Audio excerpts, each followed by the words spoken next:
Good morning and welcome to this session on cyber peace in a fragmented world. Bonjour et bienvenue à cette séance sur la cybersécurité dans un monde en transformation. Nous accueillons aujourd'hui Jakov Milatovic, le président de Monténégro, ainsi que Valdeci Urquiza, le secrétaire général d'Interpol. Nous vivons dans une époque de fragmentation géopolitique où n'importe quelle technologie peut être instrumentalisée et transformée en menace au niveau cyber et au niveau international. Il y a toute une panoplie d'attaques, qu'il s'agisse d'attaques ransomware, ainsi que toutes les attaques politiques qui visent à diffuser de la désinformation. Ces attaques ciblent non seulement des individus, mais également des infrastructures, des actifs et mettent à mal la souveraineté de nos pays. L'Interpol a mis en place différents efforts pour échanger des bonnes pratiques, pour renforcer les compétences parmi les forces de police. Le Monténégro, quant à lui, a dû combattre plusieurs attaques cybernétiques ces dernières années qui ont essayé d'exploiter son infrastructure numérique. Donc, nous allons parler de la manière dont on peut combattre la cybercriminalité, cette insécurité.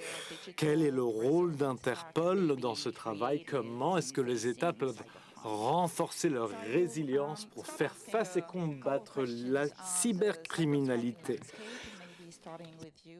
Donc, je vais commencer par poser quelques questions sur la situation, sur le paysage de la cybersécurité, des cyberattaques. Peut-être que vous pourrez nous parler de ce qui s'est passé en août il y a quelques années, des attaques qui ont eu un impact important sur l'infrastructure critique du pays. Et peut-être que vous pourriez nous dire comment vous avez réagi, répondu à cette menace et quelles sont les réponses que vous avez apportées, c'est-à-dire comment est-ce que vous avez renforcé la résilience? Est-ce que ces attaques sont tout aussi menaçantes aujourd'hui qu'à l'époque? Merci pour votre question. Laissez-moi tout d'abord vous dire que je suis ravi d'être de retour au Forum de la paix de Paris pour parler de ces sujets très importants. Je vais essayer de vous apporter quelques exemples du Monténégro. Nous sommes un petit pays de la Méditerranée. Nous sommes membres de l'OTAN. Nous sommes devenus membres de l'OTAN en 2017. Et nous sommes le pays qui progresse le mieux en ce qui concerne son adhésion à l'Union européenne qui devrait s'effectuer d'ici 2028, je crois.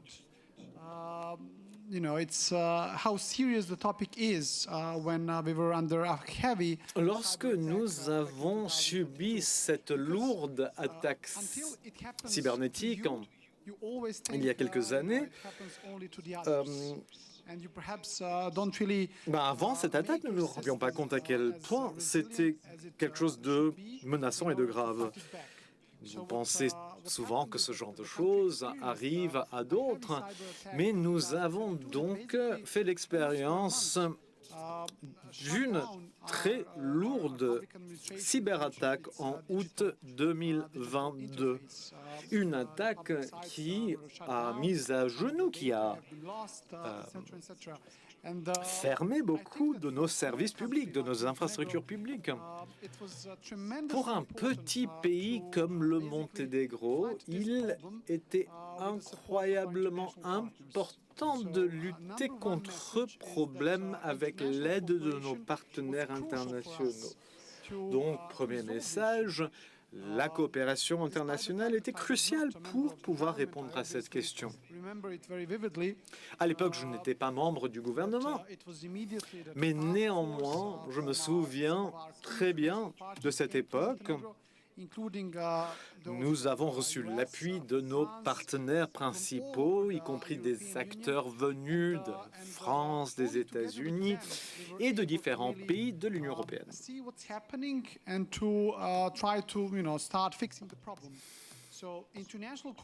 On a essayé ensemble de voir ce qui se passait, de quoi il s'agissait au juste, et de commencer à essayer de résoudre le problème. Et donc, notre petit pays, le Monténégro, s'est rendu très vite compte à quel point il était important d'être résilient dans cet espace cybernétique.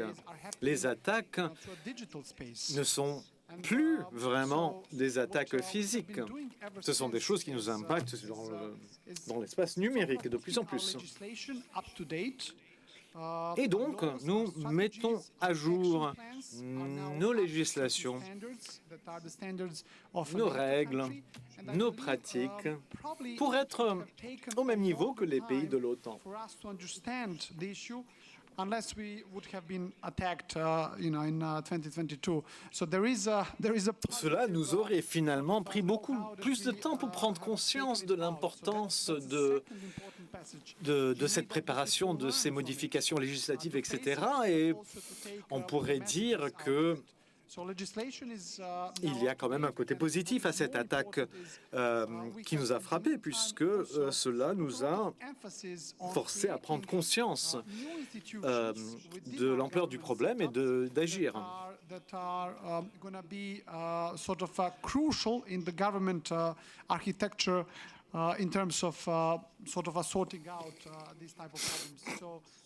Nous avons donc établi différents groupes au sein des différents pouvoirs publics pour gérer différents problèmes spécifiques liés à la cybersécurité. On a une agence cybersécuritaire qui a été mise en place. Un autre message clé, c'est la coopération intragouvernementale. L'État, c'est un grand organisme et la communication entre les différentes parties du pouvoir est parfois complexe. Il y a des groupes de travail qui travaillent quotidiennement sur ces problèmes cybernétiques. Et donc, on essaye de connecter les différentes parties du gouvernement pour avancer ensemble et agir de manière plus efficace. Oui, bien sûr, la coopération intergouvernementale est très importante. Est-ce que vous coopérez également avec le secteur privé? International cooperation, so as I have mentioned, and perhaps we would also be able to touch upon. Oui. Pour nous, la coopération au niveau international a toujours été très importante pour nous. Nous avons créé un centre pour renforcer les capacités avec le soutien de la France, de la Slovénie. Et ce centre a été mis en place au Monténégro pour donc essayer de former des personnes dans la région des Balkans occidentaux. Donc, ce que je peux dire, c'est que, nous avons compris le problème. 2,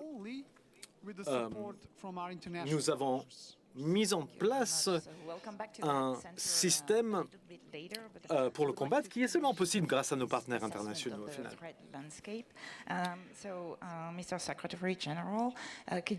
Donc, maintenant, je vais me tourner au secrétaire général d'Interpol, M.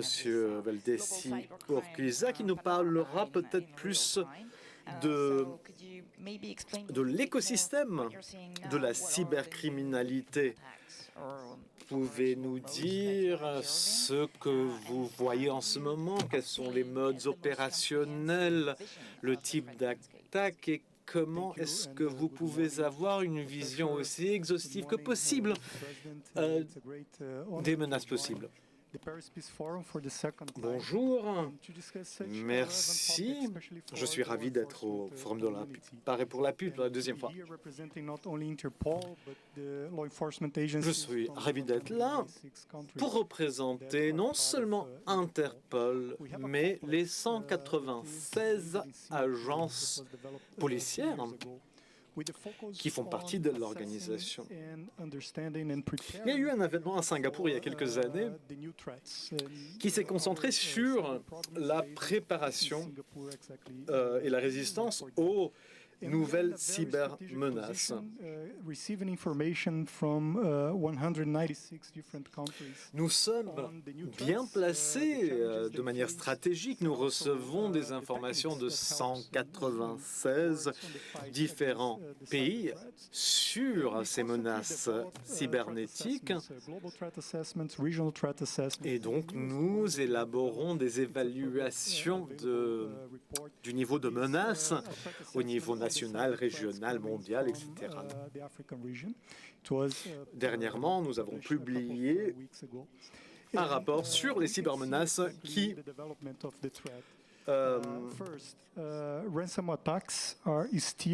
proviennent d'Afrique.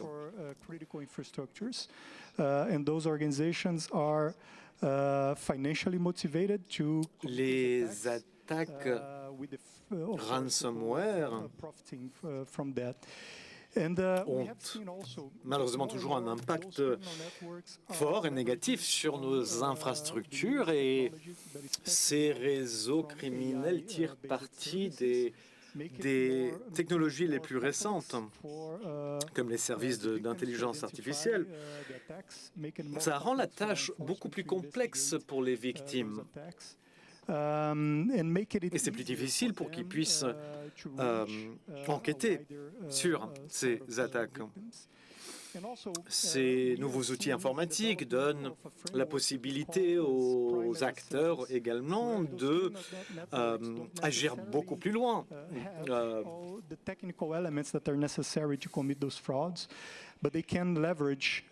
Les criminels n'ont peut-être pas tous les moyens techniques pour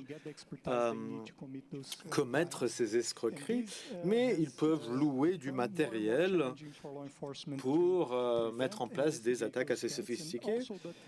Et c'est de plus en plus difficile pour les ordres du force de l'ordre à comprendre ce problème. C'est très difficile parce que l'expertise technique nécessaire pour lutter contre ce type de criminalité n'existe pas forcément. Il faut avoir des experts avec les bonnes compétences, les bonnes capacités, qui ne sont pas toujours qui ne font pas toujours partie d'un commissariat de police, par exemple. On a besoin également de plus en plus de ressources pour lutter contre ce fléau.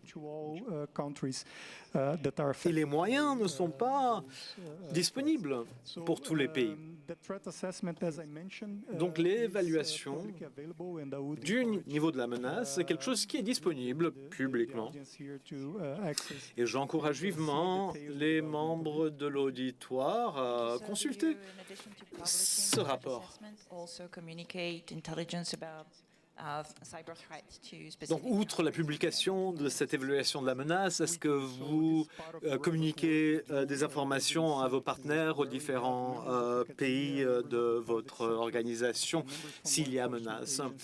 Oui, bien sûr. À Singapour, par exemple, il y a des policiers ainsi que des universitaires qui travaillent ensemble et qui tirent parti de toute l'information qui vient de tous les différents secteurs et de tous les pays. Et c'est ce qu'ils font en fait sur place là-bas. Ils évaluent les informations pour ensuite produire des rapports de renseignement qui peuvent être utilisés par les forces de l'ordre pour combattre ces activités néfastes. Easier on the attacker side, with less resources needed and harder on the À notre ère de l'intelligence artificielle, il semblerait que la tâche est facilitée en quelque sorte pour les criminels.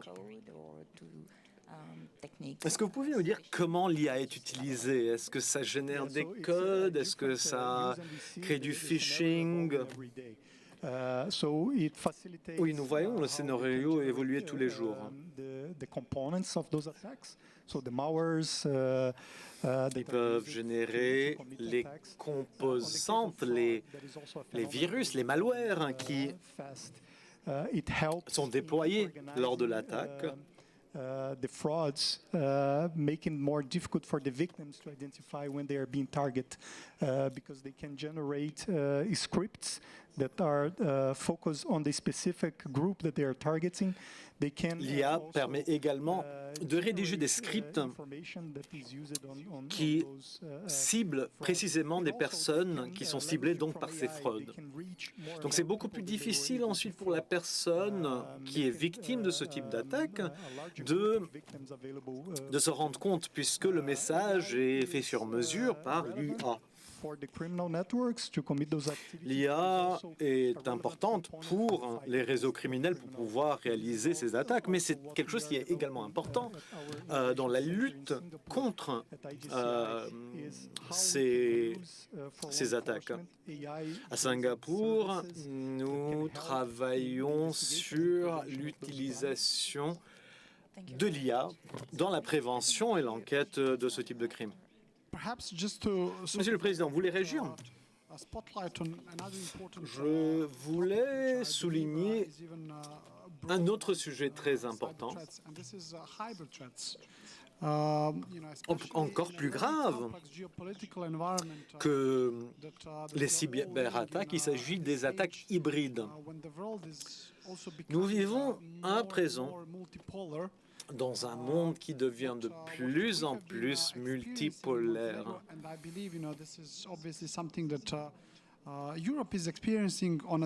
On le vit au Monténégro, vous le vivez aussi en Europe. On est victime de différentes menaces hybrides. Des menaces hybrides qui diffusent beaucoup de désinformation. Nous vivons donc dans une situation où le grand public ne peut pas ou plus faire la différence entre information et désinformation. Bien sûr, nous pouvons coopérer au niveau international. On peut créer des institutions résilientes, mettre à jour nos législations. Mais à mon avis, à long terme, il y a deux ingrédients, deux outils qui nous aideront à combattre ces menaces hybrides. La première, c'est renforcer la cohésion sociale de nos sociétés et renforcer la culture des médias, c'est-à-dire des médias électroniques dans nos sociétés. Dans nos écoles, c'est quelque chose qu'on est en train de faire. Je suis père de 3 enfants et on essaie de faire ça à l'école. C'est un environnement très complexe. Les enfants vivent dans un monde de réseaux sociaux et sont constamment en face de différents types de désinformation.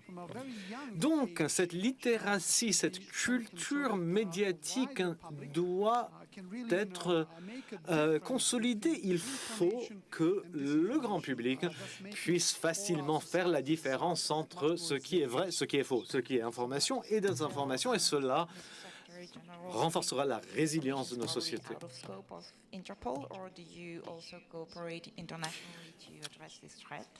Monsieur le secrétaire général, est-ce que la désinformation, c'est au-delà de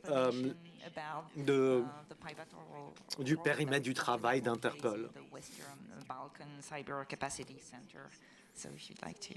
Yes. Est-ce que vous pouvez peut-être parler de ce que du centre de cybercapacité au Monténégro également?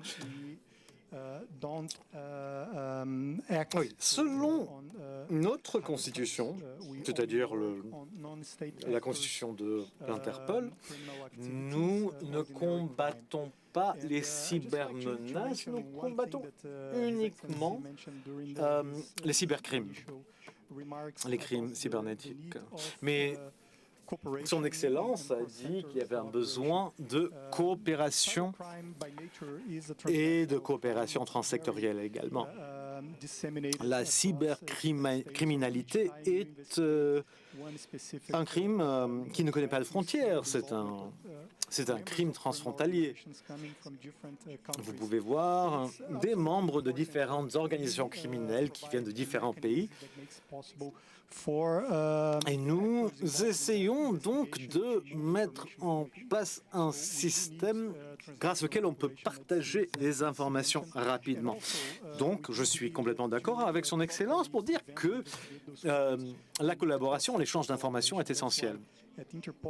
Et nous avons également besoin de collaboration transsectorielle pour combattre ce crime.